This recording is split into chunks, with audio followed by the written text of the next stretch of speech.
Welcome to Walking Through Romans number 10. How is the wrath of God being revealed? As we've been walking through Romans, we've been seeing that it's really all about the gospel. The good news of God in the person of Jesus Christ. The gospel isn't just a life goes better with God kind of thing. It's far more than that because there is something called the wrath of God that we face. The wrath of God is a very real thing. It's God's settled, fair, and right anger, and it is being revealed. We've been looking into why his wrath is being revealed and how it is being revealed. Summing up last time, God is revealing his wrath because it says in Romans 1:25, they traded the truth about God for a lie. So they worshiped and served the things God created instead of the Creator himself, who is worthy of eternal praise. Amen.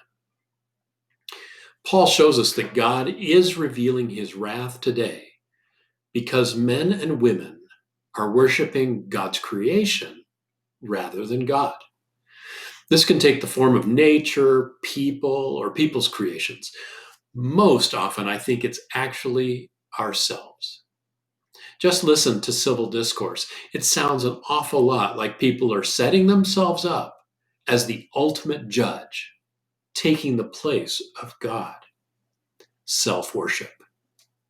Now, Paul continues by showing us how God's wrath is being revealed. In the rest of this chapter, there is a cause and effect pattern. God's wrath is the cause, the effect is the outworking in the lives of men and women.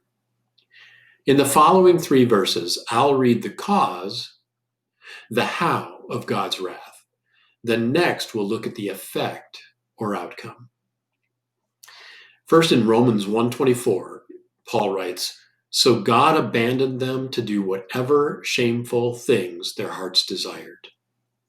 Then in verse 26, he writes, that is why God abandoned them to their shameful desires. And then in verse 28, since they thought it foolish to acknowledge God, he abandoned them to their foolish thinking and let them do things that should never be done. The answer to the question, how is the wrath of God being revealed today? How is it manifest? Friends, it's in that word that keeps getting repeated. It is God's abandonment of men and women to do whatever they want. The opposite of wrath is delight, pleasure. This is revealed by God in his involvement with our lives. He encourages, guides, celebrates, corrects, helps, and communes with us. That's his delight. Today, God is revealing the opposite, his wrath, his righteous anger with sin, by essentially allowing men and women to do whatever their evil hearts desire, abandonment. The outcomes of that we see in the lives of those bent on being their own God. You can read it yourself in Romans 1:24-32. Many will read that and fixate on just the sexual impurity called out there. But there is a panoply of destructive behavior that our hearts quite easily gravitate to if unrestrained.